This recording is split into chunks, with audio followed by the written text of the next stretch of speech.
कहते हैं अच्छाई हर किसी से और हर कोई अच्छाई से जुड़ा होता है। ये इंडिया के कोने कोने से आई हुई अच्छाई की कहानियां हैं।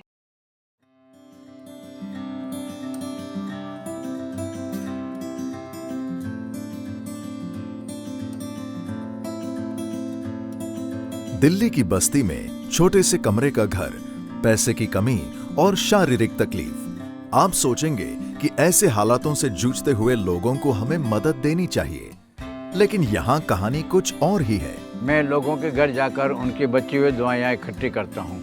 मिलिए श्री ओमकार नाथ शर्मा जी से, जिन्हें आप मेडिसिन बाबा भी कह सकते हैं। कभी कभी हॉस्पिटलों में दवाइयों से कमी हो जाती है और कई लोग ऐसे हैं जिनकी दवाइयाँ बच जाती है घरों में। सोचा क्यों नहीं दवाइयाँ इकट्ठी करी जाए और ज़रूरतमंद लोगों को पहुँचाया जाए।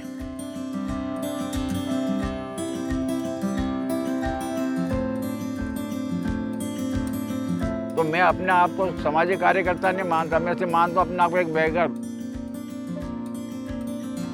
मैं दवाइयाँ अपने लिए नहीं मांग रहा हूँ, इनको इकट्ठा करके इसको सॉर्ट आउट करके अस्पतालों में पहुँचाना है। I wanted to associate with him when I saw his work. The work of Medicine Baba is not only a work, but it's an idea, it's a concept and a campaign. If more and more people join this concept, this campaign, it will become a movement. And all of us, the entire country will be benefited. अगर दवाइयाँ बचती है तो हमें देखना चाहिए कि ये दवाइयाँ किसी अन्य आदमी के काम में आ जाएं। मेडिसिन बाबा और मेरी पहली मुलाकात एक ऐसे ही फ्री मेडिकल कैंप के अंदर हुई थी।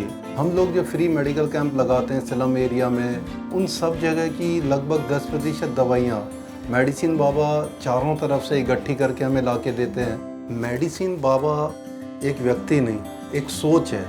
What medicine Baba is doing truly a great job.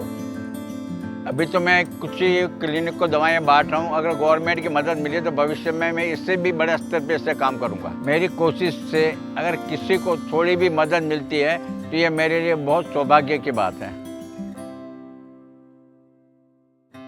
रजनीगंधा सिल्वर पर्ल्स मेडिसिन बाबा का समाज के लिए किए गए योगदान का सम्मान करता है। मेडिसिन बाबा की ये अच्छाई की चमक ही है जो उन्हें पर्ल ऑफ इंडिया बनाती है। क्या आप जानते हैं ऐसी कुछ कहानियां?